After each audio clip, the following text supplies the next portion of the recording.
ज्या 3 स्त्रियांचा दैदिप्यमान इतिहास लिहिला गेला, ज्यांनी कर्तृत्व, दातृत्व व नेतृत्व आपल्या पराक्रमाने सिद्ध केले, त्या 3 स्त्रिया म्हणजे राजमाता जिजाऊ, अहिल्याबाई होळकर आणि मैं मेरी झांसी नहीं दूंगी असा नारा करणारी झांसीची राणी राणी लक्ष्मीबाई। राजमाता जिजाऊंनी युगपुरुष छत्रपती शिवाजी महाराज आणि संभाजी महाराज यांना घडवून आपले कर्तृत्व सिद्ध केले। अहिल्याबाई होळकर यांनी प्रजेसाठी आपले सारे आयुष्य खर्च केले। त्यांनी तर ठिकठिकाणी घाट बांधलेले आहेत आणि त्यांच्यासारखे दातृत्व अन्य कोणाही ठिकाणी आपल्याला दिसून येत नाही। आणि झांसीच्या राणीने वयाच्या अवघ्या 23व्या वर्षी स्वराज्य, स्वधर्म आणि स्वातंत्र्यासाठी आपले प्राण देऊन आपले नेतृत्व सिद्ध केले। अशा या 3 स्त्रियांपैकी आज मी आपल्याला झांसीची राणी राणी लक्ष्मीबाई यांचा इतिहास सांगणार आहे। झांसीच्या राणीचा जन्म वाराणसीला कार्तिक वद्य चतुर्दशी शके 1557 दिनांक 19 नोव्हेंबर 1835 ला झाला। तिच्या वडिलाचे नाव मोरोपंत आणि आई भागीरथी। मोरोपंत तांबे मूळचे सातारचे। सातारामधील वाई या तालुक्यातील बावधन येथील ते मूळचे रहिवासी। त्यांच्या घराण्यातील कृष्णराव पंतांनी बावधन सोडले आणि पेशव्यांच्या दरबारी चाकरी सुरू केली। रघुनाथराव पेशवे यांचा मुलगा दुसरा बाजीराव आणि दत्तक मुलगा दुसरा चिमाजी आप्पा। इंग्रज अधिकाऱ्यांनी दुसऱ्या बाजीरावांना पुण्यातून ब्रह्मवर्तला म्हणजे ज्याला आता आपण बिठूर म्हणतो त्या ठिकाणी पाठवले आणि चिमाजी आप्पा यांना वाराणसीला पाठवले। चिमाजी आप्पांबरोबर त्यांचे अनेक आश्रित बरोबर गेले, त्यामध्ये मोरोपंत तांबेही गेले। मोरोपंत तांब्यांबरोबर त्यांच्या पत्नी म्हणजे भागीरथीही गेल्या। वाराणसी हे गंगेच्या काठी असलेले गाव, भागीरथी हे गंगेचे दुसरे नावच। मोरोपंत तांबे आणि भागीरथी यांना तेथे एक कन्यारत्न झाले आणि जिचे नाव गंगा नदीच्या नावावरूनच मनुकर्णिका असे ठेवले, जी पुढे झांसी संस्थानाची राणी झाली आणि आपण जिला झांसीची राणी राणी लक्ष्मीबाई म्हणून ओळखतो। सर्वजण तिला लाडाने मनु असे म्हणत। लहान मनुकर्णिका गंगेच्या काठी हळूहळू खेळू बागडू लागली। लाडाने सर्वजण तिला मनु असं म्हणत। ही मनु 3-3.5 वर्षाची झाली असेल आणि त्यावेळीच चिमाजी आप्पा यांचा मृत्यू झाला आणि त्यावेळी मोरोपंत वाराणसी सोडून दुसरे बाजीराव पेशवे यांच्याकडे बिठूरला म्हणजे ब्रह्मवर्तला आले। दुसऱ्या बाजीरावांनी मोरोपंतांना आपल्या पाठशालामध्ये काम दिले आणि मोरोपंताबरोबर त्यांची पत्नी भागीरथी आणि छोटी मनुही त्या ठिकाणी आलेली होती। परंतु छोटू मनुचे दुर्दैव असे की ती 4 वर्षाची असतानाच तिच्या आईचा म्हणजे भागीरथीबाईंचा मृत्यू झाला आणि त्यामुळे मोरोपंत ज्या वेळी दुसरे बाजीराव पेशवे यांच्याकडे दरबारात जात असत त्यावेळी त्यांच्याबरोबर ही छोटी मनुही जात असे आणि साहजिकच लहान वयात असतानाच तिच्यावर राजकारणाचे संस्कार घडू लागले। दुसऱ्या बाजीरावांनी छोट्या मनुला प्रथम भेटीतच खूप काही प्रश्न विचारलेले होते आणि त्यावेळी या छोट्या मनुने न घाबरता धीटपणाने सर्व प्रश्नांची उत्तरे दिली। बाजीरावांनी मनुला विचारले, काय ग, तुला भातुकली किंवा सागरगोटे यासारखे खेळ खेळायला आवडतात का? त्यावेळी छोटू मनु म्हणाली, नाही, मला खेळ हे मुळीच आवडत नाही। मला घोड्यावर बसून घोडदौड करायला आवडते, हातात दांडपट्टा घेऊन दांडपट्टा चालवायला आवडतो, युद्ध खेळायला आवडते, तलवारबाजी करायला आवडते, असे मर्दानी खेळ मला खेळायला आवडतात। आणि हे ऐकून दुसरे बाजीराव सुद्धा चकित झाले। ही मुलगी बुद्धिमान आहे आणि तशीच चुणचुणीतही आहे, शिवाय धाडसी आहे आणि तिच्यामधील त्या गुणांची पारख त्यांना झाली। नुसते बाजीराव पेशवे यांनाच नाही तर साऱ्या बिठूरलाही झाली होती आणि त्यामुळे बिठूरमध्ये तिला लाडाने छबिले असे म्हणत होते। दुसऱ्या बाजीराव पेशव्यांना पुत्र नसल्यामुळे त्यांनी एक पुत्र दत्तक घेतलेला होता आणि त्यांचे नाव नानासाहेब पेशवे। नानासाहेब पेशवे आणि मनु यांच्यामध्ये वयाचे फारसे अंतर नव्हते आणि त्यामुळे ही छोटू मनु नानासाहेबांबरोबर खेळत असे। एवढेच नव्हे तर नानासाहेबांना जे शिक्षण दिलं जात होतं ते शिक्षण छोटी मनुही घेत होती आणि त्यामुळे तिलाही युद्धकलेचे शिक्षण मिळाले। नानासाहेबांना मनू आपल्यापेक्षा जास्त हुशार आहे याचा कधी कधी राग येत असे. एकदा काय झाले, नानासाहेब पेशवे आणि मनू यांच्यामध्ये दांडपट्टा चालवण्याची स्पर्धा लागलेली होती आणि या स्पर्धेमध्ये राणीने असा काही दांडपट्टा चालवला की नानासाहेबांच्या हाताला लागला आणि त्यांचा तो हात उभा चिरला गेला. ही जखम भरून येण्यासाठी जवळजवळ 6 महिने लागले होते. एके दिवशी नानासाहेब पेशवे नगर पाहण्यासाठी हत्तीवरून निघालेले होते आणि हे छोट्या मनूने पाहिले आणि तेव्हा ही छोटू मनू जोरजोराने ओरडून नानांना म्हणत होती, नाना मला अंबारीत घ्या, मला अंबारीत बसायचे आहे. परंतु नानासाहेब पेशव्यांनी पाहून न पाहिल्यासारखे केले आणि ते पुढे चालू लागले. ती पुन्हा पुन्हा ओरडत होती, नाना थांबा, मला अंबारीत घ्या, मला अंबारीत बसायचं आहे. आणि हा तिचा गोंधळ ऐकून त्यावेळी मोरोपंत देवघरामध्ये देवपूजा करत होते. त्यांच्या कानावर हा मनूचा आवाज पडला आणि बाहेर काय गोंधळ चाललेला आहे हे पाहण्यासाठी ते ज्यावेळेस बाहेर आले आणि त्यावेळेस त्यांनी पाहिलं की छोटू मनू नानासाहेब पेशव्यांना पुन्हा पुन्हा ओरडून सांगत होती की हत्ती थांबवा, मला अंबारीमध्ये बसायचं आहे, मला अंबारीमध्ये बसायचं आहे. त्यावेळी मोरोपंत मनूला म्हणतात, अगं वेडे मुले, हा काय गोंधळ घालत आहे? अगं नानासाहेब पेशवे आहेत आणि आपण त्यांचे सेवकांचे सेवक आहोत, आपण त्यांचे आश्रित आहोत. अगं अंबारीमध्ये पेशवे बसतात, सेवक बसत नाहीत. आणि त्यावेळीच या छोट्या मनूला खूप राग आला आणि ती त्यावेळेस वडिलांना काका म्हणत असे. ती म्हणाली, काका मग तुम्ही ऐका, एक दिवस असा येईल की माझ्याही दारामध्ये हत्ती झुलत असतील आणि त्या 10-20 हत्तीची मी मालकीण असेल. जणू त्या छोट्या मनूला आपल्या भविष्याचा अंदाज लागला असेल. आता मनू 8-9 वर्षाची झाली होती आणि मोरोपंतांना तिच्या लग्नाची काळजी लागली. त्यांनी पेशव्यांच्या दरबारातील राजज्योतिषांना आपल्या या मनूची पत्रिका दाखवली आणि त्यावेळीस राजज्योतिषांनी ती पत्रिका पाहिली आणि त्यांचा विश्वासच बसेना. त्यांनी मोरोपंतांना विचारले की मोरोपंत, ही पत्रिका कुणाची आहे? त्यावेळेस मोरोपंतांनी सांगितली, ही पत्रिका माझ्या छोट्या मनूची आहे, मनू कर्णिकेची आहे. आणि त्यावेळीस त्यांनी त्यांना सांगितलं की या पत्रिकेमध्ये राजयोग आहे आणि त्यांचा त्यावर विश्वासच बसेना. काही दिवसांनी झाशी संस्थानातून तात्या दीक्षित आणि संस्थानाचे कारभारी फिरत फिरत दुसऱ्या बाजीरावांकडे आले. खरे तर झाशी संस्थानाचे राजे गंगाधरराव नेवाळकर यांच्यासाठी ती मुलगी पाहत पाहत फिरत होते. गंगाधररावांची पहिली पत्नी रमाबाई यांचा मृत्यू होऊन बरीच वर्ष झालेली होती, पण गंगाधररावांनी दुसरा विवाह केला नव्हता. ज्यावेळी मोरोपंतांनी तात्या दीक्षित यांना मनूची पत्रिका दाखवली तेव्हा तेही चकित झाले आणि त्यांनी मोरोपंतांना विचारले, मोरोपंत, तुम्ही नक्की तुमच्या मुलीचीच पत्रिका दाखवत आहात की अन्य कोणाची?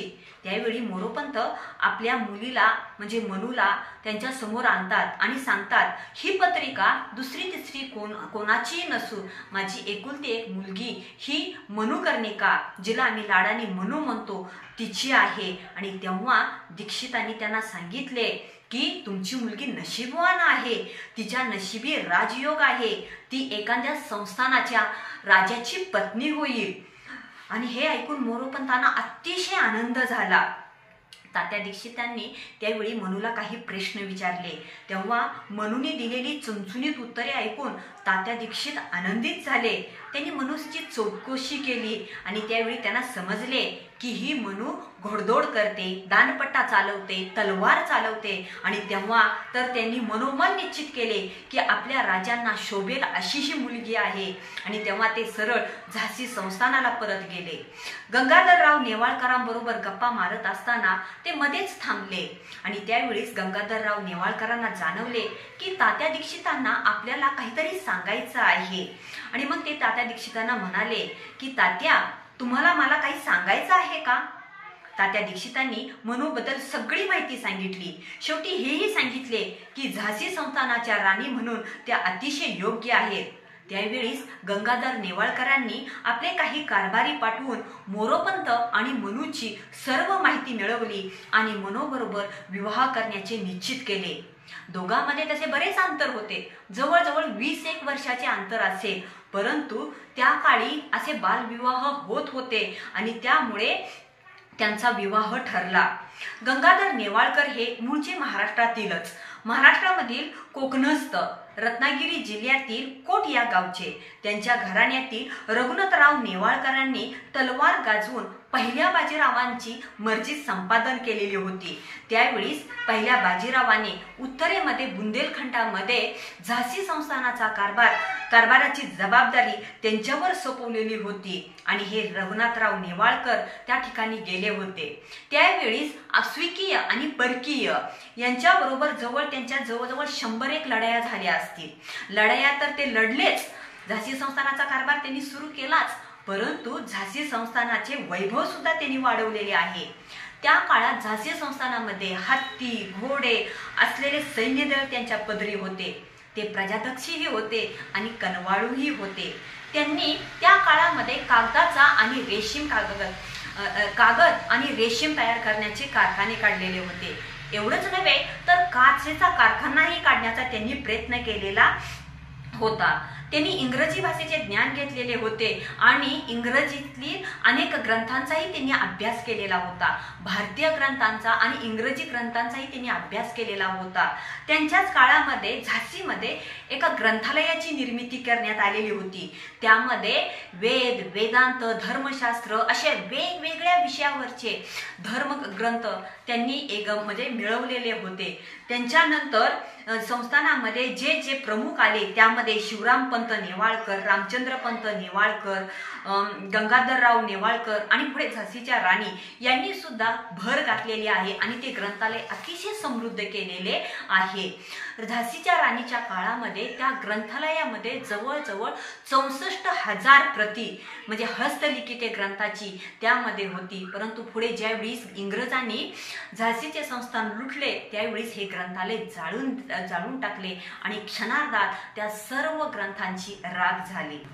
छोटा मनूचा विवाह झाशी संस्थानाचे राजे गंगाधरराव नेवाळकर यांच्याशी 1742 झाला.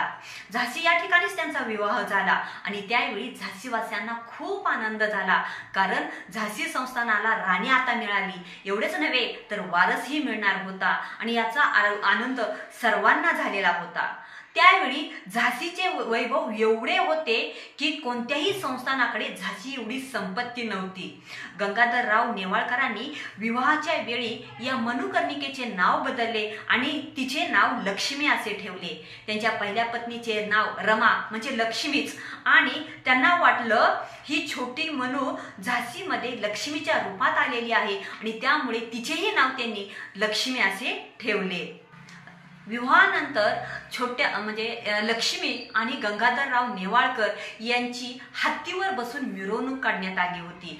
त्यावेळी त्या हत्तीवर जो मेणा होता तो पूर्णपणे सोन्याचा होता आणि त्यावेळी उत्तरेमध्येच संपूर्ण भारतामध्ये सुद्धा कोणत्याही संस्थानाकडे असा सोन्याचा मेणा नव्हता आणि या सोन्याच्या मेणामध्ये बसून संपूर्ण झाशीमध्ये गंगाधरराव आणि लक्ष्मीबाईंची मिरवणूक काढण्यात आलेली होती. त्या हत्तीचे नाव होते सिद्धबक्षी.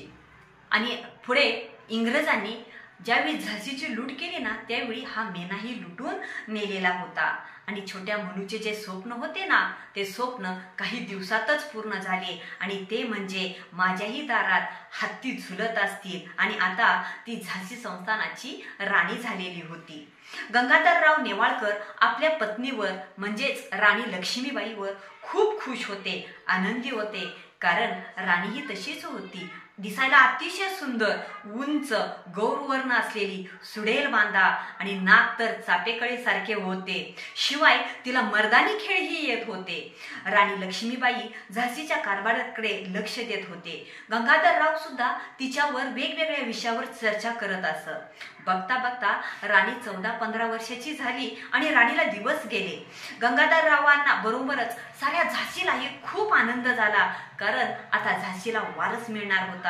बघता बघता 9 महिने संपले आणि राणीने बाळाला जन्म दिला. त्याचे नाव आनंदराव असे ठेवण्यात आले. झाशीमध्ये खूप मोठा उत्सव साजरा करण्यात आलेला होता. सर्वत्र आनंदी होते. परंतु या बाळाने 3 महिने पूर्ण होण्याच्या आधीच या जगाचा निरोप घेतला.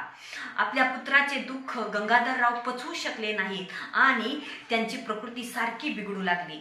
पुढे राणीने एका मुलीलाही जन्म दिला, परंतु तीही अल्पायुष्य निघाली आणि त्यामुळे गंगाधरराव आणि राणी लक्ष्मीबाईंनी ठरवले की इंग्रजांच्या तावडीतून आपले संस्थान जर वाचवायचे असेल तर आपल्याला दत्तक मुलगा घ्यावाच लागेल. कारण 1848ला लॉर्ड डलहौसी भारतात आलेला होता आणि त्याने दत्तक वारस नामंजूर करून संस्थाने खालसा करण्याचं धोरण अवलंबलेलं होतं आणि त्यामुळे इंग्रजापासून वाचवण्यासाठी आपल्याच नात्यातील एक मुलगा दत्तक घेतला आणि ज्याचं नाव दामोदर असे ठेवले. आणि हा दामोदर सुद्धा राणीला खूप आवडायचा. परंतु ज्यावेळेस म्हणजे 20 नोव्हेंबर 1953ला हा दत्तक वारसाचा कार्यक्रम झाला आणि त्याच्या दुसऱ्या दिवशीच म्हणजे 21 नोव्हेंबर 1853 रोजी गंगाधरराव नेवाळकर यांनी या जगाचा निरोप घेतला. सर्व झाशीवर दुःखाचा पहाड कोसळला होता. राणीवर सुद्धा खूप पहाड कोसळलेला होता. परंतु राणीने या पतिनिधनाचे दुःख केलं तर हे इंग्रज कधीही झाशी संस्थान आपल्या गळ्यात घालतील म्हणून आपल्या दुःखाला आवर घातला. गंगाधररावांनी ज्यावेळीस दत्तक मुलगा घेण्याचे ठरवले होते त्यावेळीस आपल्या दरबारात असलेला जो इंग्रज दूत आहे त्याच्याकरवी लॉर्ड डलहौसीला एक पत्र लिहून कळवलेले होते की झाशी संस्थानासाठी जो वारस घेण्यात येत आहे तो दत्तक वारस मंजूर करण्यात यावा. परंतु लॉर्ड डलहौसीला हे पत्र खूप उशिरा मिळाले. पण झाशीच्या राणीने सुद्धा गंगाधररावांचा मृत्यू झाल्यानंतर लॉर्ड डलहौसीला एक पत्र लिहिलेले होते आणि त्यामध्ये झाशी संस्थान खालसा करू नये असं त्यांना विनंती केलेली होती. हे पत्र मिळण्याच्या आधीच लॉर्ड डलहौसीला की झाशी संस्थानाचे प्रमुख गंगाधरराव नेवाळकर यांचा मृत्यू झालेला आहे हे समजलेले होते आणि राणीचे पत्र आल्यानंतर त्या पत्राला ते उत्तर देताना म्हणतात की झाशीचे आणि इंग्रजांचे संबंध फार जुने आहेत. झाशी हे संस्थान मराठ्यांचे मांडलिक आहे आणि मराठ्यांनी व पेशव्यांनी दोघांनीही इंग्रजांच्या पुढे पाय टेकलेले आहेत आणि त्यामुळे झाशी हे संस्थान आता इंग्रजांच्या ताब्यात राहणार आहे. शिवाय दामोदर हा अज्ञानी आहे, लहान आहे. एवढ्या मोठ्या संस्थानाचा त्याला कारभार सांभाळता येणार नाही आणि त्यामुळे तो सज्ञान होईपर्यंत झाशीची जेवढी संपत्ती आहे ती सर्व संपत्ती इंग्रजांच्या ताब्यात राहील आणि राणीला वार्षिक 5 लाख रुपये तनखा देण्यात येईल. आणि अशा प्रकारे लॉर्ड डलहौसीने झाशी संस्थानाची सर्व संपत्ती आणि अधिकार आपल्या ताब्यात घेतले आणि झाशी संस्थान इंग्रजांनी आपल्या ताब्यात घेतलेलं आहे हे ज्यावेळीस राणीला समजलं त्यावेळीस तिला ही गोष्ट स्वस्त बसून देत नव्हती आणि त्यावेळीसच तिने नारा दिला की मैं मेरी झाशी नहीं दूंगी. दामोदरची मुंज करायची होती आणि त्यासाठी झाशीच्या राणीने लॉर्ड डलहौसीला 1 लाख रुपयाची मागणी केली. परंतु लॉर्ड डलहौसीने हे पैसे देण्याचा नकार दिला. आता मुंज तर करायची होती, काय करायचं. त्यावेळीस झाशीमध्ये राणीला मानणारे काही लोक होते आणि त्यातील 2-3 व्यापारी पुढे आले आणि त्यांना समजलं होतं की दामोदरची मुंज करायची आहे. ते राणीच्या समोर आले. ते म्हणाले की राणी साहेब, दामोदर हा आम्हालाही आमच्या मुलासारखाच आहे. शिवाय तो झाशी संस्थानाचा भावी राजा आहे आणि त्यामुळे त्याची मुंज करण्यासाठी आम्ही पैसे देतो. लागेल तेवढा खर्च आला तरी चालेल, सर्व खर्च आम्ही करतो. आणि दामोदरची मुंज मोठ्या उत्साहामध्ये साजरी करण्यात आली किंवा झाली. राणीच्या मनामध्ये मात्र इंग्रजाबद्दल अतिशय राग निर्माण झालेला होता. तात्या तोपे, नानासाहेब पेशवे यांच्याशी त्यांचा पत्रव्यवहार चालू होता.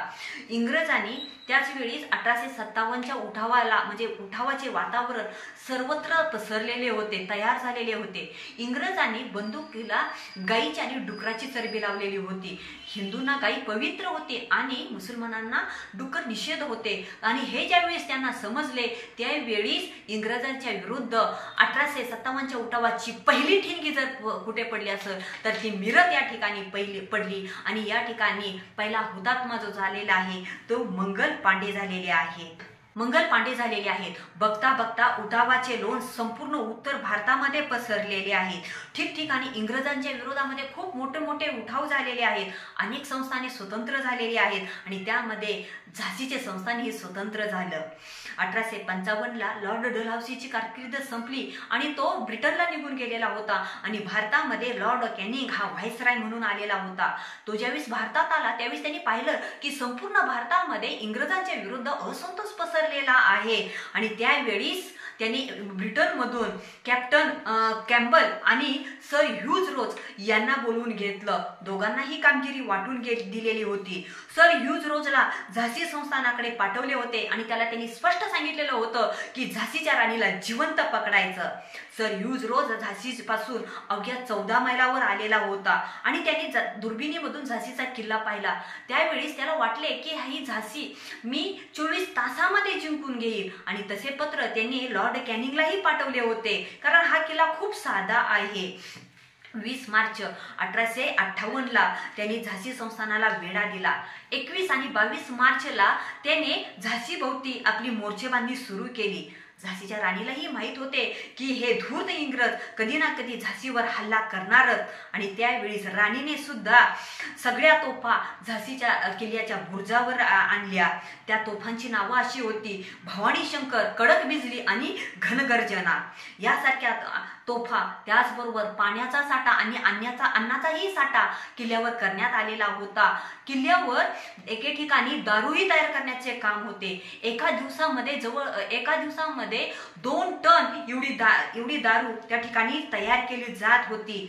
बुंदेलखंडातील अनेक लोकांनी या झाशीच्या किल्ल्याचा आश्रय घेतलेला होता। अनेक तरुणांना त्यांनी सैन्यामध्ये भरती केलेली होती। स्त्रियांची सुद्धा पलटण तयार होती। त्या स्त्रियाच्या पलटणीमध्ये सुंदर होती, काशी, सुंदर आणि मुंदर यासारख्या स्त्रिया होत्या। युद्धाची जय्यत तयारी झालेली होती आणि युद्ध सुरू होण्यापूर्वीच राणीने नानासाहेब पेशवे यांना पुन्हा एकदा पत्र लिहिलेले होतं आणि मदत मागितलेली होती। तात्या टोपे यांना पाठवण्यासही सांगितलेले होते। 23 मार्च उजडला आणि युद्धाला प्रारंभ झाला। सर ह्यूज रोज यांनी झाशीच्या किल्ल्यावर तोफांचा मारा केला। झाशीच्या राणीनेही युद्धाची पूर्ण तयारी केलेली होती। युद्ध करण्यापूर्वी किल्ल्यावर असलेल्या शिवशंभूच्या मंदिरामध्ये जाऊन त्यांनी शिवशंभूची प्रार्थना केली, परंतु ब्रिटिशांचे अंदाज चुकले होते। इकडे राणीचे थोडेसे अंदाज चुकले, परंतु राणीने आपल्या सैनिकांना नंतर तोफांचे गोळे डागण्यास सांगितले। सर्वात पहिल्यांदा भवानी शंकरचा मारा झाला, नंतर कडक बिजलीचा मारा झाला आणि नंतर घनगर्जनेचा मारा झाला। घनगर्जनेचा मारा तर असा झाला की अनेक इंग्रज सैनिक मारले गेले। घनगर्जनेतून येणारा गोळा असा शिळ घालत येत होता की इंग्रजांनी या तोफेचा धसकाच घेतलेला होता। 23 मार्च हा दिवस संपला, रात्र संपली। 24 तास आणि 24 मार्चचा दिवस उजडला तरी झाशीचा किल्ला सर ह्यूज रोजला घेता आला नाही। जो किल्ला आपण 24 तासाच्या आत घेऊ असा तो म्हणाला होता, तो किल्ला जवळजवळ 10 दिवस झाले तरी त्याला घेता आला नाही। झाशीच्या राणीच्या तोफांचा मारा असा चालू होता की यामध्ये तोफखाना मोतीबाई नावाची स्त्री की तिने तोफा चालवलेल्या आहेत। ती अतिशय वाकबगार होती तोफा चालवण्यामध्ये। झाशीच्या राणी लक्ष्मीबाई यांनी जी स्त्रियांची फलटण तयार केलेली होती त्यामध्ये या स्त्रिया ज्या आहेत त्या स्त्रिया मोर्चा बांधण्यामध्ये एवढ्या पटाईत होत्या की एका इंग्रज इतिहासकाराने त्याचे वर्णन असे केलेले आहे की मधमाश्या ज्या चपळाईने मध गोळा करतात त्या चपळाईने या स्त्रिया युद्धामध्ये मोर्चा बांधणी करत होत्या। एक स्त्री भारी पडत होती। राणी लक्ष्मीबाई स्वतः सैनिकांबरोबर तटावर उभी राहत होती आणि सर्वांना सूचना देत होती। त्यावेळीस अनुभवी सरदार राणींना सांगत होते की राणी साहेब तुम्ही तटावर येऊ नका, तुमच्या जीवाला धोका आहे, परंतु राणी साहेब त्या ठिकाणी जातीने हजर राहत होते आणि आपल्या सैनिकांचा आत्मविश्वास त्या वाढवत होत्या। 8 दिवस झाले आणि 8व्या दिवशी किल्ल्यावर पश्चिम दिशेने हल्ला झाला आणि त्यावेळीस ती तटबंदी तुटली गेली। राणीने ती रात्रीमध्येच जशीच्या तशी पुन्हा तटबंदी तयार केलेली आहे। रात्रभर जवळजवळ शेकडो गवंडी त्या ठिकाणी काम करत होते आणि त्यामध्ये स्त्रिया सुद्धा काम करत होत्या आणि खुद्द राणी साहेब सुद्धा रात्रभर त्या ठिकाणी जागलेले आहेत, त्या जातीने त्या ठिकाणी हजर राहिलेले आहेत। आणि ज्यावेळी सूर्योदय झाला आणि सर ह्यूज रोजने दुर्बिणीतून पाहिले तर जी तटबंदी आपण काल ढासळलेली होती ती जशीच्या तशी पाहून तो थक्क झाला आणि काही केले आपले हाती येणार नाही असे त्याला वाटले. आणि मग त्यांनी आपल्या अधिकाऱ्यांना सांगितले, शेवटचे शस्त्र त्यांनी बाहेर काढले की त्यांनी आपल्या अधिकाऱ्यांना सांगितले की फितूर होईल असं कोण सापडतंय का पहा. आणि मग त्यांना एक फितूर सापडला आणि त्याचं नाव दुलाजी ठाकूर. याला त्यांनी इंग्रजांनी त्याला 10,000 रुपये आणि 2 कावे इनाम देण्याचे आमिष दाखवले. दुलाजी ठाकूर या आमिषाला बळी पडला आणि त्यांनी या ठिकाणी हल्ला करा म्हणजे झाशीचा किल्ला पडेल असं सांगितलं. आणि ती 2 ठिकाणी म्हणजे ज्या ठिकाणी दारुगोळा तयार केला जात होता आणि ज्या ठिकाणी अन्नाचा साठा होता. आणि सर ह्यूज रोजने त्या ठिकाणी नेमके त्याच ठिकाणी तोफांचा मारा केला आणि दारुगोळा असल्यामुळे प्रचंड मोठे स्फोट झाले, अनेक सैन्य मारले गेले. आणि या ठिकाणी इंग्रजांचे सैन्य झाशीच्या किल्ल्यामध्ये शिरलेले आहे. आता राणी सुद्धा युद्ध करण्यासाठी त्यावेळेस बाहेर पडलेले आहेत. 2 एप्रिल आणि 3 एप्रिलला प्रचंड तुंबल असं युद्ध झालेले आहेत. रस्त्यावरून रक्ताचे पाठ वाहत होते. रात्री उशिरापर्यंत युद्ध चालू होते. या युद्धामध्ये राणी सुद्धा खूप जखमी झालेल्या होत्या. या युद्धामध्ये राणी सुद्धा त्वेषाने लढत होत्या स्वधर्म, स्वातंत्र्य आणि स्वराज्यासाठी. आणि त्यावेळीस एका सरदारांनी राणीला मागे वळवले. त्यावेळीस रात्री त्यांच्यामध्ये बैठक झाली आणि राणीने सांगितले की आता आत्मसमर्पण करण्याच्या एवढी काही गत्यंतर नाही. आणि मग राणीच्या सरदारांनी त्यांना की असं आता तीळपणा करू नका, आपण शूर आहात, पुन्हा पराक्रम तुम्ही गाजवू शकताल आणि झाशी स्वतंत्र करू शकताल. आणि त्यांनी सांगितले की झाशी सोडून आपण कालपीला निघून जावे. राणीने सकाळी पहाटे उठल्यानंतर शूर योद्ध्याचा पोशाख केला, पाठीवर दामोदरला बांधले आणि आपल्या राजरतन घोड्यावर बसून त्यांनी त्या कालपीच्या दिशेने निघाल्या. भांडार दरवाजातून ज्यावेळीस त्या झाशीच्या किल्ल्यातून बाहेर पडल्या त्यावेळीस तिथं इंग्रजांची खूप मोठी फळी होती. ती फळी तोडून राणी लक्ष्मीबाईंचा राजरतन हा घोडा कालपीच्या दिशेने निघाला. सर ह्यूज रोजला ज्यावेळीस हे कळाले त्यावेळीस ह्यूज रोजला ज्यावेळीस कळाले त्यावेळीस त्याने राणीचा पाठलाग करण्यासाठी कॅप्टन बॉकरला पाठवले. गतिया संस्थानामध्ये झाशीच्या राणीला गाठले आणि याच ठिकाणी झाशीची राणी आणि कॅप्टन बॉकर यांच्यामध्ये तुंबळ असं युद्ध झालं. राणी अशी त्वेषाने लढत होती की तिने कॅप्टन बॉकरच्या कमरेवर असा काही तलवारीचा मारा केला की त्या ठिकाणी बॉकरच्या कमरेला बेल्ट आणि पिस्तूल असल्यामुळे त्याच्यावर त्या तलवारीचा मारा झाला, नाहीतर त्याचे त्याच ठिकाणी 2 तुकडे झाले असते. या युद्धामध्ये त्या ठिकाणी कॅप्टन बॉकरचा काय झालेला आहे, पराभव झालेला आहे आणि तिथून पुढे राणी कालपीला गेलेली आहे. झाशी ते कालपी हे जवळजवळ 102 मैलाचं अंतर आहे. पाठीवर दामोदर आहे आणि एवढं लांब म्हणजे एवढे मोठे अंतर राणीने राजरतन या घोड्यावर बसून पार केलेले आहे. आणि यावरून आपल्याला झाशीच्या राणीच्या म्हणजे घोड्यावर बसण्याची कल्पना सुद्धा येऊ शकते. इकडे झाशी इंग्रजांच्या ताब्यात गेलेली आहे. सर ह्यूज रोजने या ठिकाणी झाशीमधील दिसेल त्याला कापलेले आहे.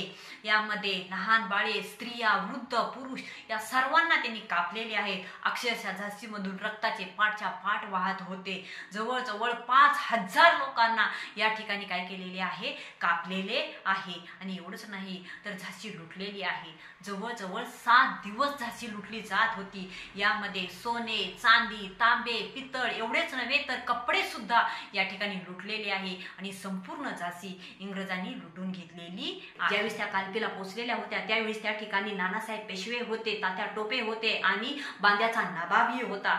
सर्वजणांनी ठरवलं की कालपीपासून जवळच असलेल्या कूच या ठिकाणी आपण जायचं आणि कालपी येथून सर्व युद्धाची साधन सामग्री कूचला पोहोचवण्यात आलेली आहे. आणि राणीच्या म्हणण्याप्रमाणे कालपीतील सर्व साधन सामग्री एकत्रित करून सर्वजण कूचला पोहोचलेले आहेत. सर ह्यूज रोजला हे समजले त्यावेळीस तो त्वेषाने त्या ठिकाणी कूचला पोहोचलेला आहे. त्या ठिकाणी राणीसाहेब, नानासाहेब पेशवे आणि तात्या टोपे व सर ह्यूज रोज यांच्यामध्ये सुद्धा प्रचंड युद्ध सुरू झालेले आहेत. सर ह्यूज रोजचा या ठिकाणी पराभव होणार होता, परंतु शेवटी त्यांनी आपला उंटांचा जो काही पाठीमागे ठेवलेला होता, तुकडी ठेवलेली होती ती बोलवली. आणि ज्यावेळीस या स्वातंत्र्य सैनिकांनी उंटाची तुकडी पाहिली तर त्यावेळेस त्यांना असं वाटलं की इंग्रजांकडची खूप मोठी कुमक येत आहे आणि त्यामुळे पळापळीला सुरुवात झाली. राणी त्यांना सांगत होती की पळू नका, परंतु सर्वत्र पळापळी झाली आणि या ठिकाणी राणीचा पराभव झालेला आहे. सर ह्यूज रोजला खूप मोठा आनंद झालेला होता आणि यावेळीस कालपीचा पराभवानंतर राणी लक्ष्मीबाई, तात्या टोपे, नानासाहेब पेशवे, सर्व स्वातंत्र्य सैनिक हे ग्वाल्हेरला गेलेले आहेत. ग्वाल्हेरला शिंदे होते, परंतु शिंद्यांनी या ठिकाणी राणीला किंवा आपल्या मराठ्यांना मदत केलेली नाही, उलट त्यांनी इंग्रजांना मदत केलेली आहे. परंतु सर ह्यूज रोज येण्याच्या अगोदरच राणीने शिंद्यावरती आक्रमण म्हणजे मराठ्यांनी आक्रमण केलेलं होतं आणि त्यावेळीस यांच्यामध्ये जे युद्ध झालेलं होतं त्या युद्धामध्ये राणीचा विजय झालेला आहे आणि शिंद्यांचा पराभव झालेला आहे. परंतु राणीला माहीत होतं की शिंद्यांना मदत करण्यासाठी सर ह्यूज रोज पुन्हा येणारच आहे आणि सर ह्यूज रोजने ग्वाल्हेरवर पुन्हा हल्ला केला. 3 दिवस ग्वाल्हेरवर हल्ला चालू होता, युद्ध चालू होतं. या युद्धामध्ये राणीचा राजरतन घोडा जखमी झाला होता आणि तो पडला आणि त्यामुळे राणीने त्याला बाजूला ठेवले आणि शिंदेच्या तबेल्यामधला एक घोडा घेतला. तो जरा बुजत होता, परंतु दुसरा पर्यायच नव्हता. एक सैनिक मारला जात होता.